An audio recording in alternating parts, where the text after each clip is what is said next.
gracias Tomás por tus palabras, gracias a todos. Y bueno, empezar contando un poco el origen de esta investigación, porque todas las investigaciones empiezan por algún motivo, algunos muy profundos, como una inquietud antigua del investigador que lo preocupaba, otros empiezan con efemérides, con aniversarios, que a veces impulsan investigaciones, preguntas en esa celebración. Eso fue lo que sucedió por esta investigación. Celebramos el año pasado los 200 años de la doctrina Monroe y me invitaron a participar en una edición especial del Journal of Diplomatic History. Me dijeron, bueno, ¿por qué no hablas del canal de Panamá de la doctrina Monroe? Dije que sí, pero no sabía qué iba a decir. Entonces eso provocó y me llevó pues a empezar esta investigación y a pensar un poco en la relación del canal de Panamá y la doctrina Monroe. Quiero también agradecer a dos asistentes de investigación que me dieron este proyecto de CIJAD, Patricia y Flavio Méndez, quienes me apoyaron mucho en el proceso de investigación para este artículo y para esto que presento por primera vez que estoy en Panamá. Entonces, vamos a ver. Mi argumento aquí es que los debates que se dan a mediados del siglo XIX, los debates de 1870, un tratado que no se aprobó y que por lo tanto ha sido olvidado por la mayoría de la gente, son fundamentales para entender cómo la doctrina Monroe cambia de la doctrina de 1823 al corolario de 1904. Y vamos a empezar por explicar lo básico, ¿no? Para los que no saben qué es la doctrina Monroe de 1823 y qué era lo que estaba diciendo. En pocas palabras, ubiquémonos en 1823. Se han dado las independencias de América Hispana de España, todavía no ha terminado la guerra, todavía se está peleando, termina en 1824, estamos en un momento muy importante para las independencias, y el presidente Monroe declara en el Congreso un discurso que él no se va a meter, Estados Unidos, con las colonias europeas que ya existen, pero los países que han declarado su independencia, las nuevas repúblicas, van a tener el apoyo de los Estados Unidos en contra de cualquier intento de recolonización por parte de Europa. ¿No? Esa es la doctrina Monroe de 1823. En ese discurso no había ninguna superioridad, ninguna palabra que denotara, ni siquiera indicara mínimamente superioridad de Estados Unidos versus América Latina, América Hispana.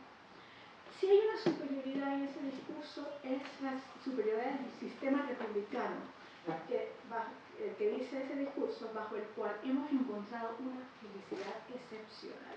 Así, lenguaje grandilocuente de época, sobre el sistema monárquico. Y en esa doctrina de 1823, las repúblicas del norte y del sur eran iguales, como repúblicas, y en un deseo compartido de protegerse de una recolonización europea. No olvidemos que Estados Unidos sobre el 1812 todavía estaba peleando con Inglaterra, ¿no? Entonces, ese es el momento. Repúblicas frágiles en un mundo lleno de monarquías, ¿no? Entonces, para entender la doctrina de 1823. Y Estados Unidos de 1823 no es Estados Unidos grandote, es un Estados Unidos chiquito todavía, ¿no? De las colonias del este de Estados Unidos. Entonces, no es ese país poderoso todavía. Entonces, para entender la primera doctrina Monroe, porque a menudo se le achacan cosas que no son de ese momento, porque tenemos ese pecado del presentismo, ¿no? de poner en el pasado cosas que no son de ese momento, ¿no? Es una obsesión de los historiadores. No, es que en 1823 no era así. Y bueno, entonces, vamos a ver si ahora. Ok. Todo esto va a cambiar con el famoso corolario de Roosevelt a la doctrina Monroe. Es tan distinto que hay investigadores norteamericanos que dicen que no se le debería ni llamar doctrina Monroe, que es otra cosa completamente diferente, ¿no?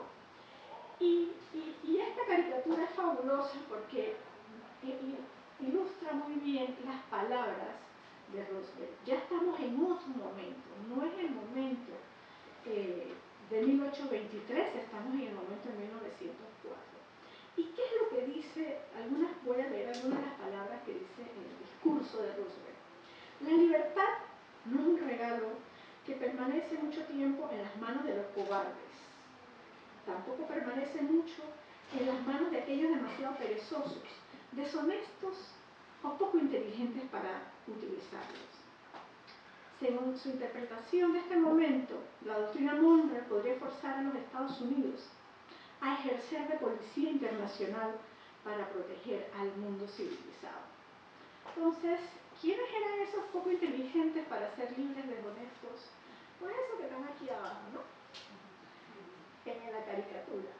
¿Y quiénes son los que están aquí abajo en la caricatura? Colombia está ahí, Centroamérica, Brasil, están las Filipinas. No, esos son los que necesitan un policía que los resuelva. Entonces, muy diferente a esa doctrina de 1823 de repúblicas iguales, todas defendiéndose contra las monarquías. Entonces, lo que a mí me interesa es, por un lado, entender cómo cambia, cómo pasamos de un tipo de doctrina Monroe al corolario Roosevelt. ¿Qué pasa en el siglo XIX? ¿Cómo se da esa transformación? ¿Cómo pasamos de una a la otra? Esa es una de mis preguntas, ¿no? Y parte de mi hipótesis, o lo que estoy argumentando, lo que argumento, es que los debates canaleros de 1870 son cruciales. Y el canal de Panamá, y después el debate que se da sobre el canal francés en Estados Unidos, son cruciales para entender cómo pasamos de una doctrina a la otra, ¿no? Y por eso es el impacto internacional de los debates de 1870 que tiene en una transformación de una a la otra. Pero también, parte de este proyecto era entender, porque siempre pensamos que solo Monroe, Estados Unidos, está pensando en el problema de la relación entre Europa y las Américas, entre las monarquías y las repúblicas, pero también los colombianos, de los que éramos parte, tenían sus propias ideas sobre esa relación que está al centro de la primera doctrina Monroe. ¿Cuál es la relación de las repúblicas y las monarquías? ¿Cuál es la relación entre Europa y América? Entonces, eso también, ese debate de 1870 también nos permite entender eso, ¿no? Y ver una perspectiva desde el sur de ese problema de la doctrina Monroe de 1823. Entonces, es en esto de lo que les voy a hablar un poco en esta charla, ¿no? Y también esos momentos de transiciones son fundamentales porque hay momentos en que las cosas no tienen que ser necesariamente como fueron, ¿no? Suceden como suceden, pero hay otros caminos, no son inevitables. Entonces, a veces encarar en esos momentos es interesante porque nos permite estudiar o analizar estos momentos históricos en que las cosas podían ir por diferentes caminos. Y este año, ¿qué está pasando en este momento, en 1870?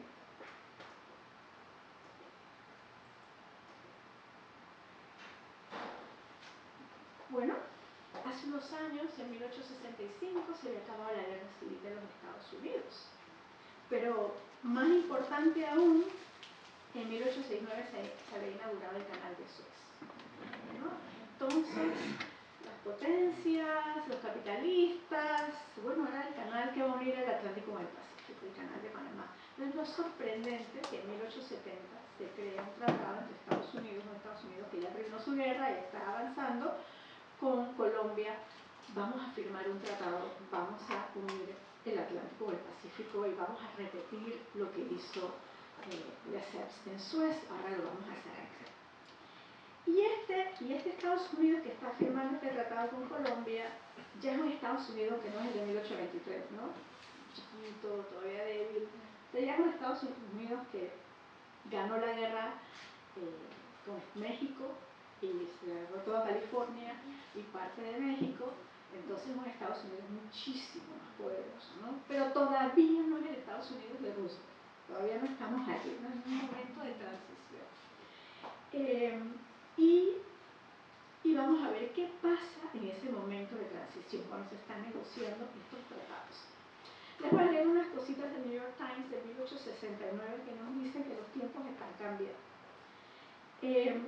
Según ellos, Estados Unidos construir un canal no solo sería un trabajo de gran magnitud y perfecto para el comercio, pero también una gran política. Y habría que proteger el continente de cualquier ataque a la doctrina Monroe, ¿no? Y habría que prevenir que los europeos construyeran el canal, porque prevenir que los europeos construyeran el canal sería equivalente a prevenir que un emperador francés se pusiera en México. Entonces eso es recordar lo que tenía en mente este artículo de New York Times en 1869, es que Maximiliano de Austria había estado en México como emperador entre 1864 y 1867, ¿no? Y que Estados Unidos no lo había reconocido debido a la doctrina de Monroe y había apoyado a Benito Juárez de liberal. Entonces, eso de que los europeos estuvieran conquistando América en 1869 no era una locurita, acababa de pasar con México, ¿no? Entonces, ese es el ambiente de la época. Entonces, ya empiezan a haber ideas de que dicen los intereses de Estados Unidos prefieren que sea Estados Unidos y no Europa el que construya el canal en Panamá o en el Istmo. Pero, ¿qué pasa en Colombia? Que es lo que a mí me interesa y de lo que vamos a hablar aquí, sobre todo. ¿Qué pasa en esos debates de Senado colombiano? Esos debates importantísimos. La gente no se pone de acuerdo y van a dar como... son un espacio perfecto para entender cómo se entendía Colombia en ese momento a sí misma, ¿no? Y sus relaciones con el mundo. Entonces, por un lado tenemos que uno de los senadores nos dice que,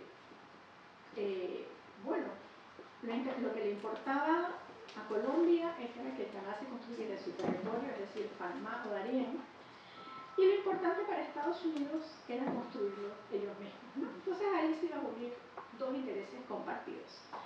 Y dado que se había abierto el canal de Suez, pues este es el momento. Estamos en el momento indicado para hacer la cosa precisa. Hubo otras opiniones, pero aquí me quiero concentrar en este senador, Carlos Martín. Simplemente porque habló más, escribió más y dijo más cosas interesantes que los demás. Escribió 45 páginas sobre este tratado de 1870 y sobre todas sus ideas sobre la soberanía colombiana, la relación entre Colombia y Estados Unidos, que nos permite y nos da una ventana para entender el pensamiento de la época, ¿no? Entonces, ¿qué es pensar un político como el senador Martín? Pues nos dice que los intereses políticos y comerciales de la Unión Americana demandan su construcción imperiosamente. Y él la llamaba la Unión Americana una y otra vez porque era un liberal abolicionista que apoyaba el gobierno en ese momento también abolicionista de Estados Unidos y se identificaba con eso, ¿no? Ese es el senador Martín. Había también sido ministro de Relaciones Exteriores, pues era una persona importante en ese momento.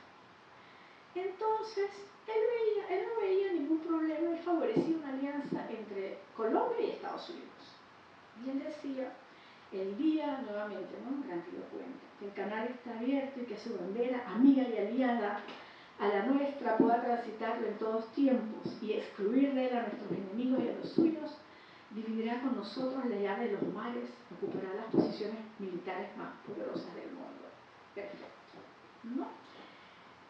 ¿Y qué nos está diciendo sobre la relación entre Europa y América, Europa y Colombia? Nos dice, las relaciones mercantiles más importantes son las que tiene Colombia con Europa y europeos, pero no sucederá lo mismo en el porvenir.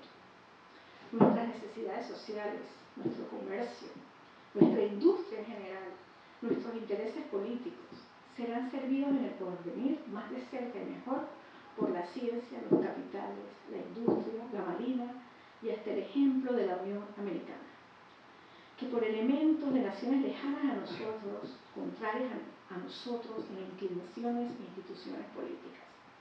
¿Qué quiere decir eso, él, con eso de contrarias a nosotros en inclinaciones e instituciones políticas? Bueno, porque dice él, por sentimientos, por convicciones, por imposibilidad de hacer otra cosa, y por fortuna somos y seremos republicanos. Entonces, en ese mundo de 1870 es una división importante, porque ahora nos parecen tan obvias las repúblicas, pero no lo eran en 1870, no eran poquitas y estaban defendiéndose, ¿no? Todavía eso, y además el colonialismo europeo se estaba expandiendo por Asia, estaba empezando, ¿no? Entonces, esa era su sensación como liberal, abolicionista, republicano, ¿no? Eso es lo que tienen en común. Eso es lo que significaba. Pero también tenemos que recordar que en 1870 todo el mundo estaba pensando en la guerra civil de Estados Unidos y también, como ya mencioné, la derrota de las tropas francesas en México, que fue el último intento de una monarquía europea de establecer una monarquía en el continente americano. Entonces era natural para un colombiano de esa época pensar así. Y no nos dice de manera muy clara, ¿no? Él lo dice, no son las simpatías y apoyo moral que la Inglaterra y la Francia dieron durante la guerra americana a los estados separatistas del sur y a la intervención de Francia en México. No él recordaba esa simpatía. Entonces Inglaterra y Francia apoyaron a los sureños esclavistas y a los otros en México. Entonces él estaba del otro lado, ¿no? Del lado de la República de la Abolición.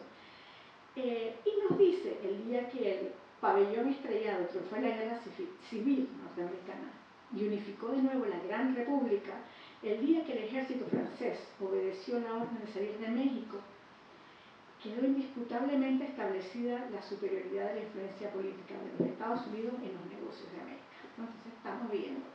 Y según él, ¿qué es lo que querían los europeos?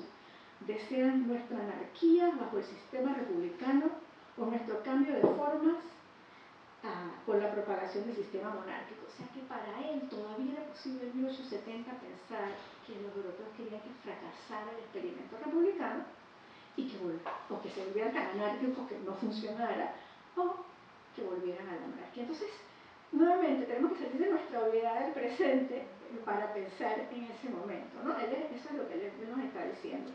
Entonces, dice, en esa lucha entre dos ideas, entre dos campeones de ellas, tenemos que escoger, no podemos permanecer imparciales, ¿no? Esa es la opinión de Martín.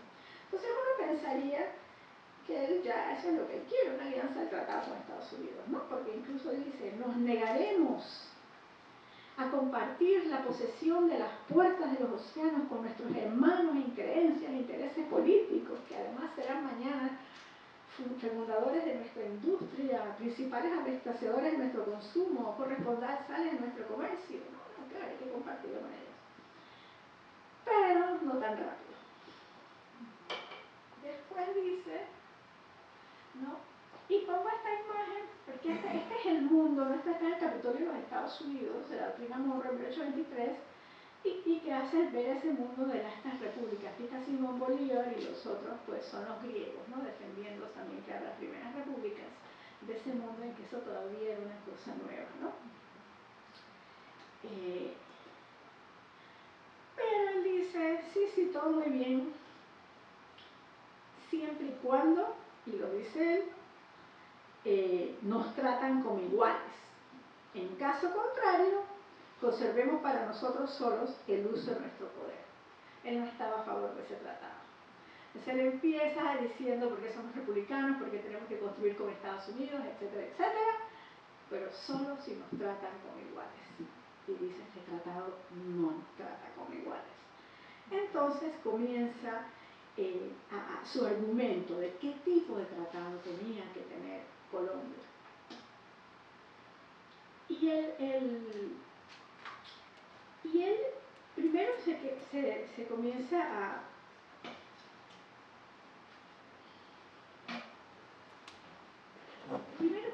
decir que si Estados Unidos no lo construía, no había que preocuparse. Esta era una época de grandes obras y alguien la construiría, ¿no?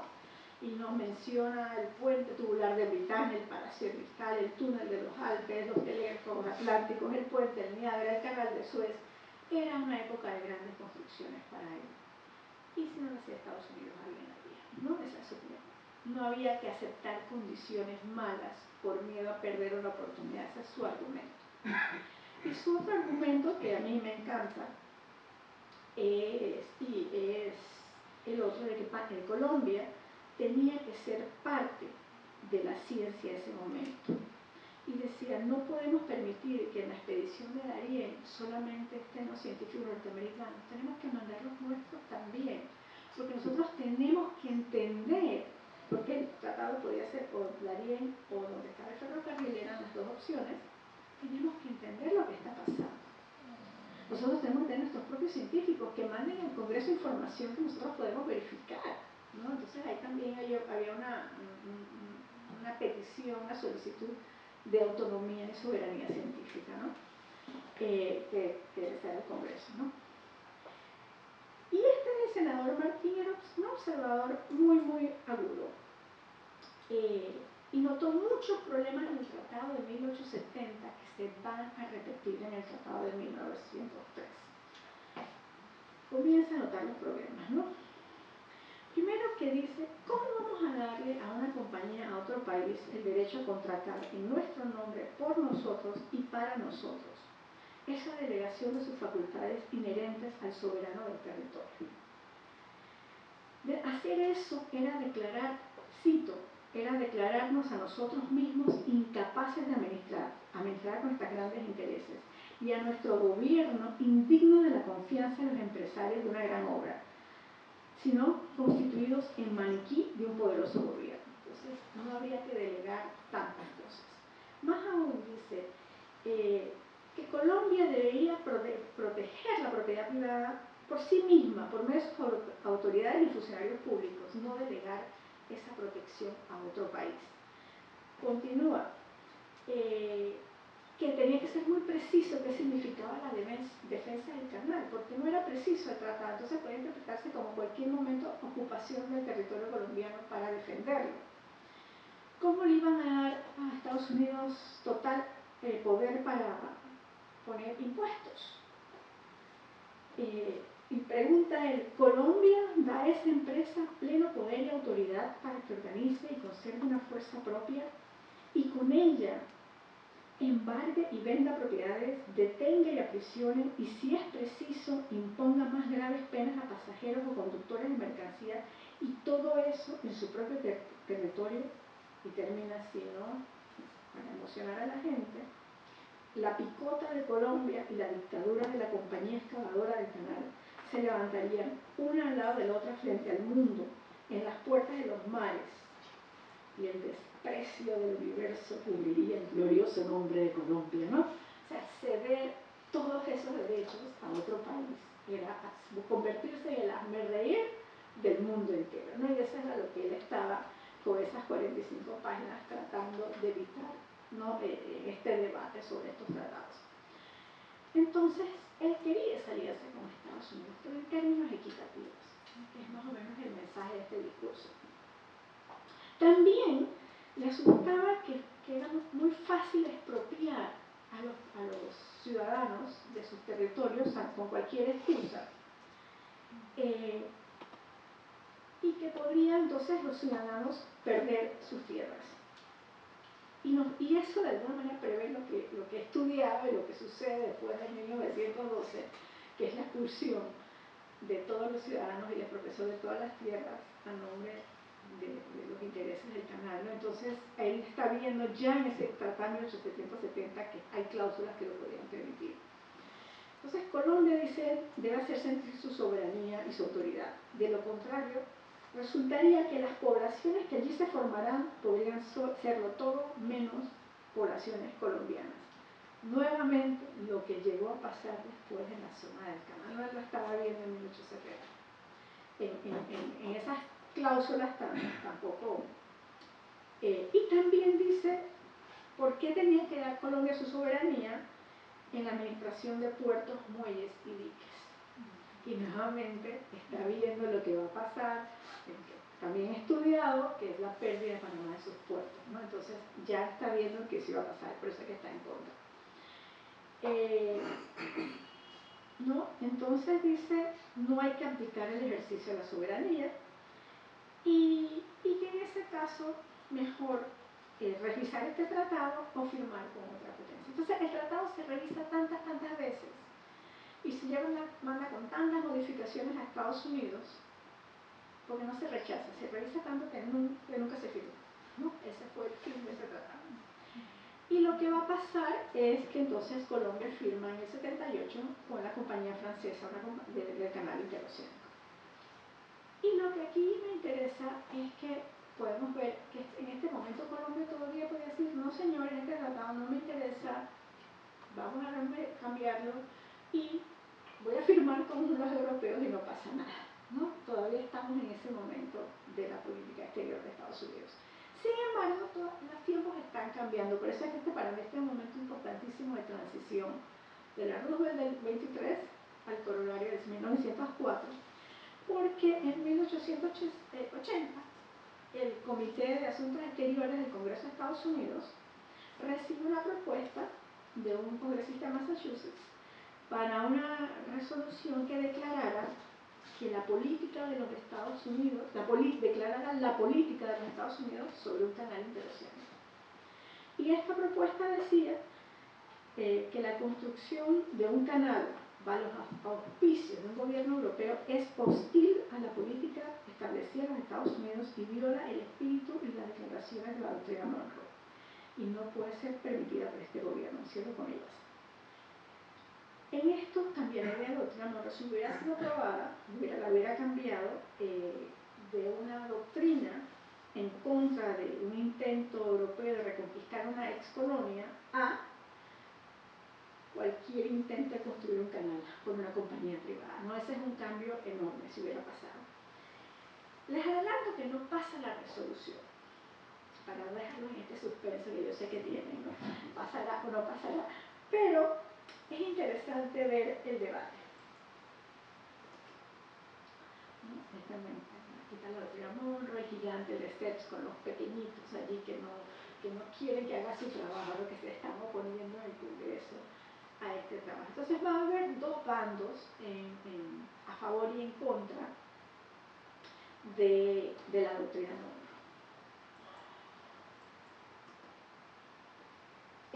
Vamos a empezar con los que están a favor de esta resolución, ¿no? Que dice que va en contra del Tratado Monroe, cualquier canal europeo, los europeos condenan cualquier canal interoceánico, y aquí en esta caricatura no sé si logran ver, está Europa cortando el canal, ¿no? Entonces, ¿qué es lo que ellos dicen? Uno de los que hay varios testigos, se invitan a hablar con la comisión. Uno, por ejemplo, nos dice, el editor del North American Review, dice, dejemos de mencionar la doctrina Monroe porque la doctrina Monroe tiene nada que ver con esto. Estaba muy claro que la doctrina de 1823 no era sobre esto. Pero estaba de acuerdo en decir que el Congreso tenía que determinar si un canal de este tipo podía ser controlado por capital extranjero. No lo llamemos Monroe, pero sí debe ser la política de Estados Unidos que nosotros tenemos que controlar cualquier canal. Otros nos dicen, y esto también es muy interesante, que nos dice que los Estados Unidos, la doctrina Monroe original, era comparativamente pobre y pequeño, con poca población. Pero los Estados Unidos, después de la guerra civil, era un país grande entre nosotros y poderosos contra otras personas. Y no deberíamos dudar en reafirmar la doctrina Monroe cuando se hace un esfuerzo en Panamá para otros que podemos considerar enemigos nuestros, en comercio por lo menos. Ellos no pueden tomar control del istmo y construir un canal, ¿no? Entonces los que estaban opuestos dicen, sí, la doctrina Monroe, de ahora sí éramos unos pobrecitos entonces, ahora somos poderosos, la doctrina Monroe ahora significa que no vamos a permitir que nuestros enemigos, aunque no sean militares, sino que se opongan a nuestros intereses comerciales, construyan un canal en Panamá. Entonces, esos son los que estaban a favor de la resolución. Pero no todo el mundo estaba a favor de la resolución, como podemos ver. Otros, los que estaban en contra, entonces, de que se construyera la obra, estaban a favor de la soberanía colombiana y de respetarla, porque decían que esta resolución iba en contra de la misma doctrina Monroe, porque la misma doctrina Monroe era una declaración de respeto a la soberanía. ¿Y cómo iban a hacer una declaración que irrespetara la soberanía? Y que Colombia tenía derecho de usar su territorio y de contratar a la compañía que le diera la gana para construir obras de infraestructura. O sea, era todo lo contrario, sino que no solamente que Monroe había dicho en sus mensajes que no había que interferir con los poderes soberanos de otros países y que esto es lo que se estaba haciendo. Otro de los que estaban en contra decía que no había que interferir en los derechos de otras somos fuertes y poderosos, ¿no? Entonces hay un debate real sobre si esta resolución va a pasar o no pasó. Esta resolución no pasó, como les dije antes, y Colombia tuvo la posibilidad de continuar teniendo la posibilidad de aceptar o rechazar tratados, de hacer contratos con compañías privadas europeas o del país que les diera la gana, y Estados Unidos todavía aceptaba. Pero ya el lenguaje estaba allí, o sea, ya uno ve que el lenguaje que va a estar en el corolario Roosevelt se está metiendo. Pero todavía no se ha vuelto predominante, todavía no ha ocurrido la guerra de 1898 en Filipinas, Cuba, Puerto Rico. Estados Unidos todavía no es ese Estados Unidos. Entonces estamos en un momento de transición, y es por eso que digo que estos debates de este tratado de 1870 y los debates sobre el canal francés son fundamentales para que Estados Unidos se tenga que poner el problema de qué tanto puede intervenir, ¿no? Qué tanto puede intervenir en otros países, comienza a ponerse, ¿no? Para defender sus propios intereses.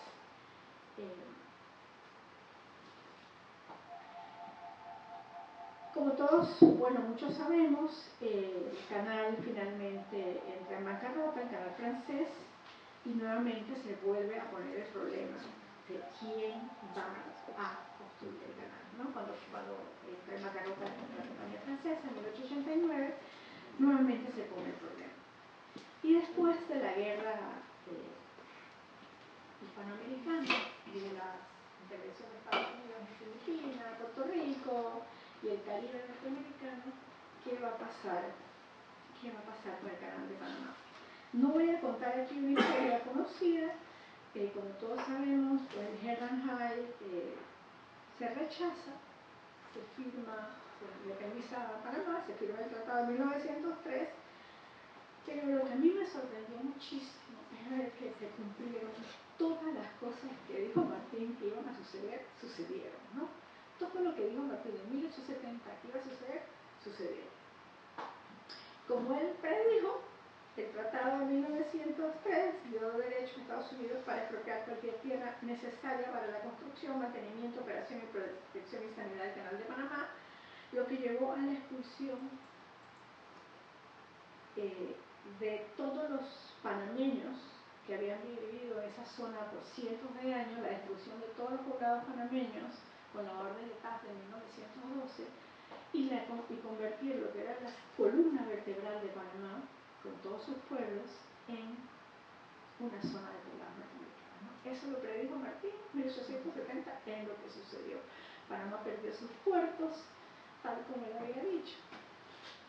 Pero, a pesar de ese fin, como podríamos llamar así, como un final triste, ¿no? Esta debe ser una de las grandes tragedias del siglo XX panameño, perder toda su columna vertebral, perder su poblado, perder, ¿no? la zona más densamente poblada del país. Surge otra cosa que me parece fundamental, y con esto termino, y muy interesante.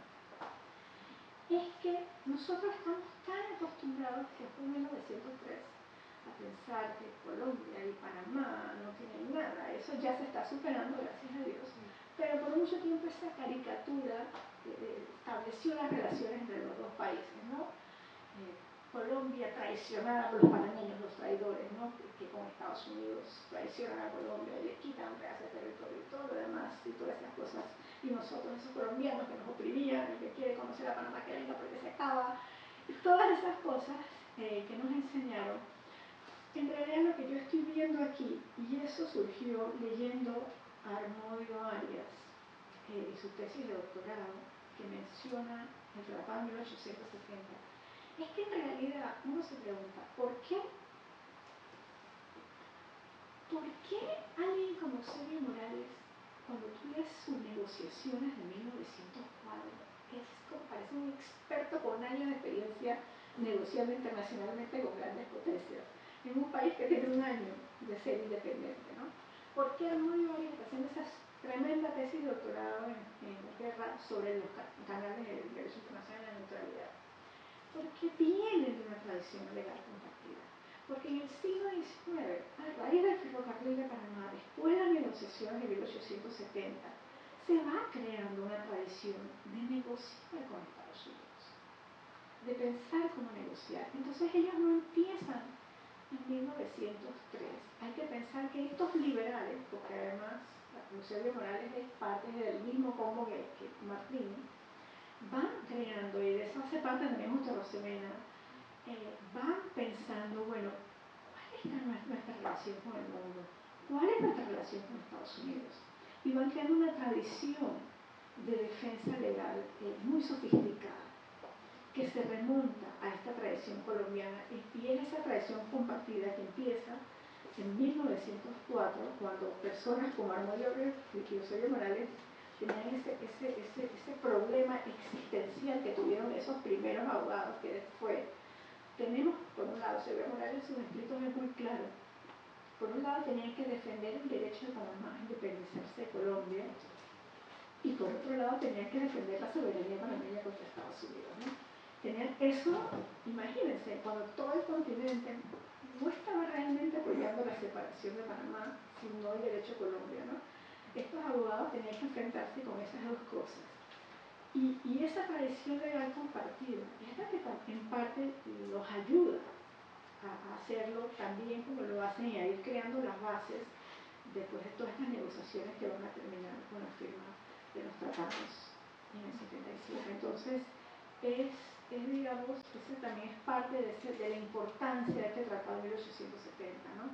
Como una base para pensar cuál es la relación de Panamá con Estados Unidos, de Panamá con el canal que viene pues, de ese periodo colombiano. Muchas gracias.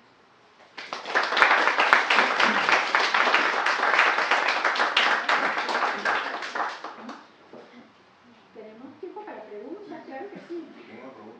Pregunta número 1. Mencionaste en el recorrido a Justo Arosemena. No podemos dejar de pensar en Justo Arosemena en estos debates. Entonces la pregunta mía era si Justo Arosemena tuvo alguna participación en estas negociaciones de 1870, la número 1. 2, una aclaración que solicito. El tratado era entre Colombia y Estados Unidos, sin embargo repetidamente hablaste de una compañía y yo no recuerdo exactamente los términos del tratado, entonces tengo esa pequeña confusión. La compañía que mencionaste en esa conversación, en esa discusión, en ese episodio. Así que nuevamente, muchas felicidades, me ha encantado la charla. Gracias. Justo Rosemena fue uno de los que firmó el tratado. No fue su momento más glorioso, por eso no lo mencioné. Fue uno de los negociadores y los que firman este tratado. Y lo que también es importante aquí es que Rosemena, cuando uno lee a Rosemena después de la tajada de Sandía, Rosemena ve el mundo dividido entre los latinos y los anglosajones, ¿no? Y ve con las repúblicas latinas defendiendo la democracia y la libertad, porque todavía Estados Unidos no había abolido la esclavitud, ¿no? Después, ya para 1870, esa no es la división que yo veo aquí. Veo más una división, Estados Unidos ya abolió la esclavitud, pasó lo que pasó en México, entonces ahora estamos, tal vez la amenaza hacia México no era como esa de Estados Unidos, ya pasó, ya Estados Unidos había ganado lo que iba a ganar, pero no se iba a venir hasta Panamá, como pensaba en la época de Walker. Entonces la amenaza en ese momento parecía ser más las repúblicas, las monarquías europeas que Estados Unidos, ¿no? Pero son cosas temporales, contexto del momento, ¿no? Pero tu pregunta sobre Víctor Rosemena, así que sí, él fue uno de los firmantes del tratado.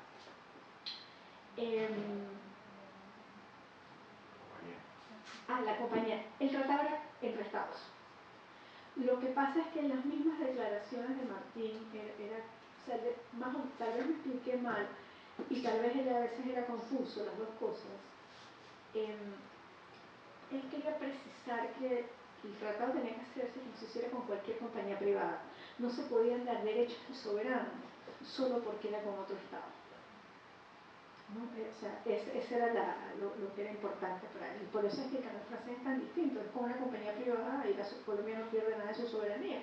Y de alguna manera era el tipo de tratado que quería Martín, ¿no? Un tratado de una compañía en que tú construyes el canal, pero yo mantengo mi soberanía y mis derechos judiciales, de policía, de impuestos, de todo. Y la última nota, sí. La monarquía. La monarquía, sí. ¿La doctrina Monroe era una ley, algo de cumplimiento o simplemente una expresión de cómo debe ser el mundo? Yo no sé si sería la palabra simplemente, pero era una expresión de política, no era una ley, fue un discurso que dio ante el Congreso el presidente Monroe y se convirtió en una política como una filosofía de Estados Unidos. Pero que tuvo, o sea, se cumplía, ¿no? Y para mí, lo más importante fue cuando invade Francia, México, que Estados Unidos sigue apoyando a Benito Juárez, ¿no? Porque si no era ir en contra de la doctrina Monroe.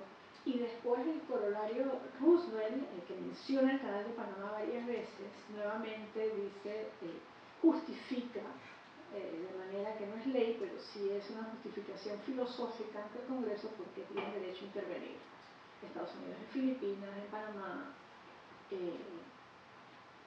para ir y ser el policía del mundo, ¿no? Como se autodeclara a sí mismo. Sí. Hola, buenos días. Primero, muchas gracias por la charla, estaba muy interesante.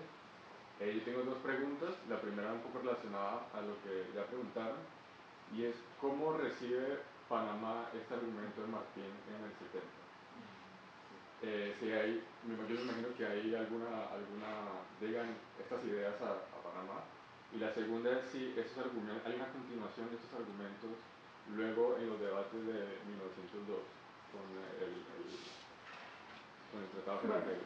¿Cómo recibe Panamá digamos, en la prensa? Ese es un futuro proyecto de investigación para alguien, porque habría que hacerlo, yo no lo hice, ¿no? Habría que buscarlo. Entonces, lo que sí te puedo decir es que, al menos donde yo leí el impacto de esto fue leyendo la tesis de Amodio Arias, y claramente lo cita como un precedente para justificar y entender que el Canal de Panamá debía ser neutral y no norteamericano. Entonces sí tiene un impacto. Si él lo conocía y lo estaba citando, no sé si fue porque él se puso a estudiar todos los tratados o porque quedaba en la memoria. Ese es un proyecto pues, que quedaría para otras personas investigar. Yo, y que requeriría pues, leer los periódicos de la época en Panamá e ir buscando si había debate o no. Pues, por el tamaño de este proyecto no lo hice. Sí, había otra pregunta que se me faltó. La continuidad hacia el Ferrangel. Claro, en el Ferrangel, o sea, si yo hubiera sido colombiana también lo rechazo. O sea, ese tratado era igual que el de 1870, no digo idéntico, pero con esas mismos, vamos a quitarle a Colombia su soberanía, ¿no? Igual que fue el de 1903. Aunque también hay interpretaciones de este tratado que lo hicieron mucho peor de lo que también era. Porque cuando uno ve los primeros debates en 1904, que es lo que me puse pues, a ver en el libro, es que no estaba muy claro. Todavía estaba diciendo, ¿realmente Estados Unidos tiene derecho a poner sus jueces o somos nosotros?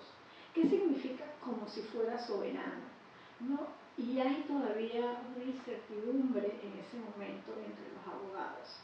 Pero sí, lo que hay es este fue el primer rechazo en 1870, pero Estados Unidos lo aceptó. Y lo que pasa con el Ferrangel es que ya ese es otro Estados Unidos, el corolario Roosevelt, que no lo acepta. Y donde Colombia sale como en esa caricaturita y en otros salen, o sea, las caricaturas de la época son terribles, ¿no? Estados Unidos echándole tierra, ¿no? Una pala a Bogotá, etcétera, etcétera. Entonces, sí, o sea, sí hay mucha continuidad.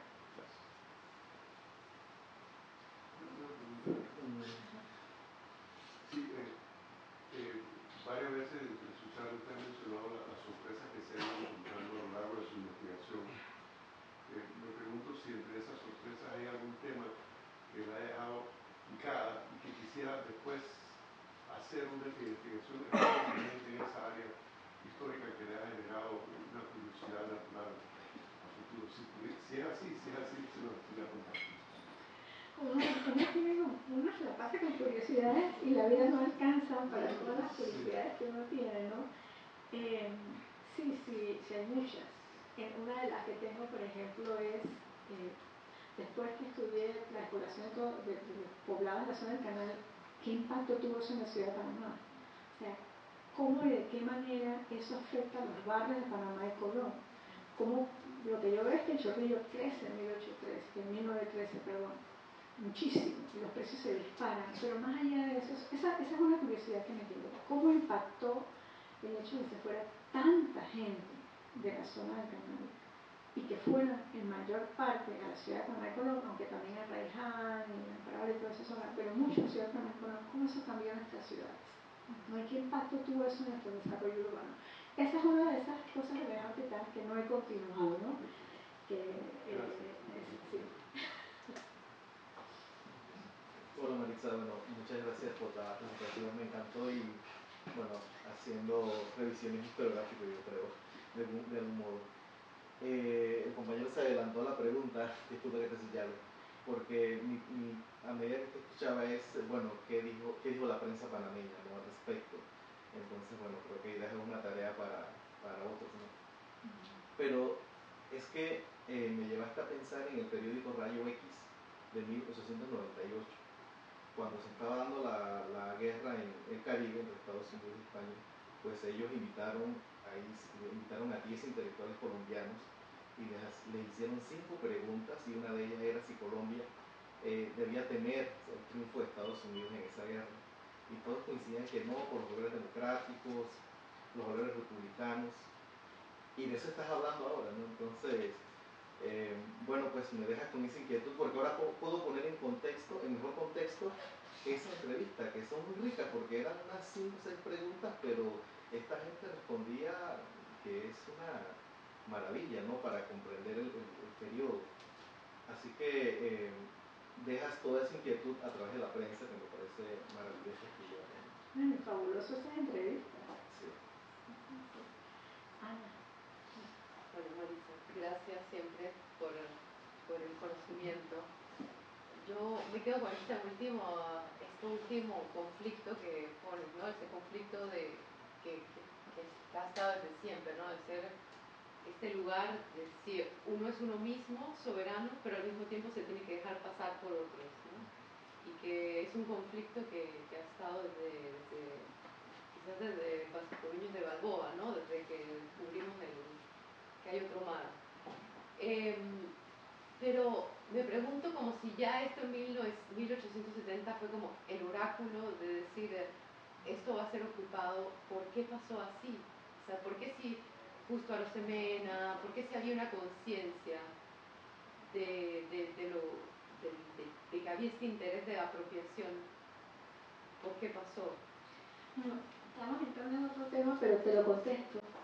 Yo creo que no podemos entender 1903 si no entendemos la regeneración y si no entendemos la guerra de los 1010, ¿no? O sea, el país que firma el Panamá de 1903 es un Panamá destruido, una guerra sangrienta. O sea, eso no podemos olvidarlo, ¿no? Tú no eres el mismo país, no estás completamente derrotado, pero no solamente es una guerra sangrienta, sino que Panamá en su mayoría siempre fue un país federalista y liberal, sobre todo. También conservadores, por supuesto, pero federalistas todos, vamos, todos, eso sí, conservadores o liberales.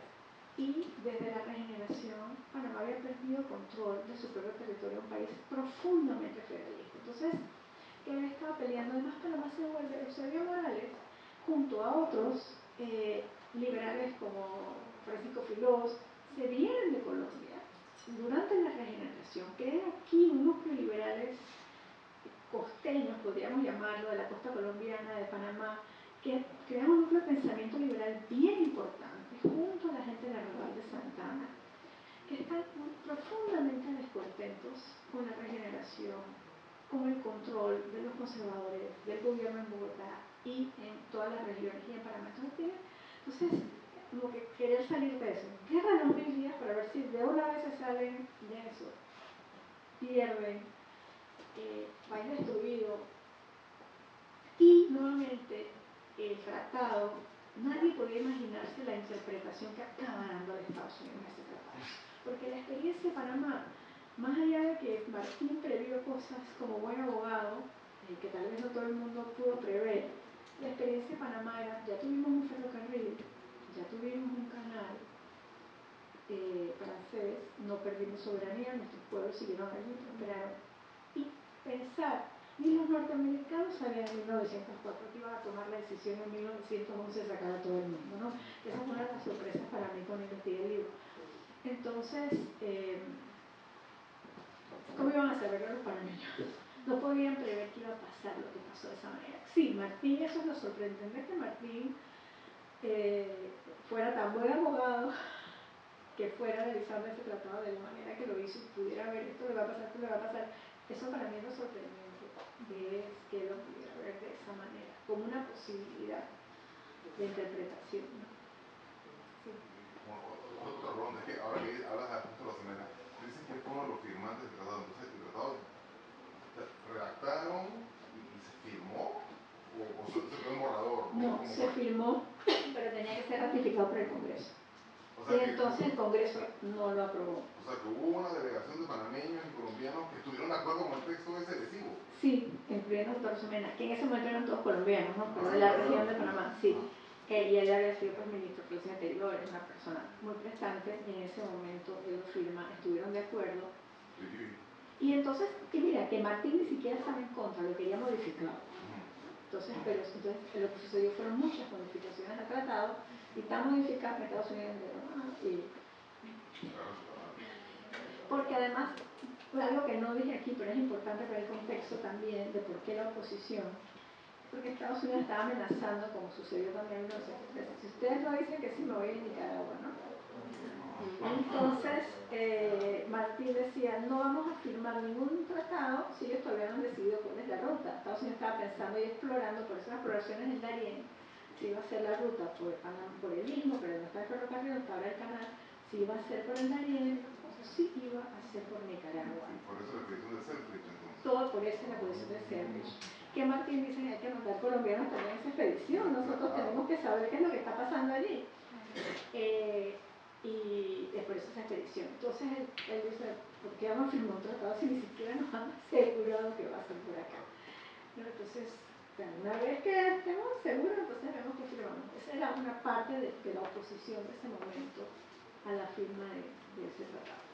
Y los debates son en el Senado colombiano. En el Senado colombiano, que es el Senado, pues es lo único que hay, ¿no? Los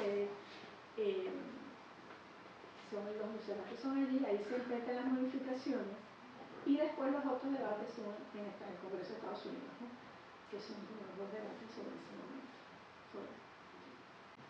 Muchas gracias a todos. Un gusto.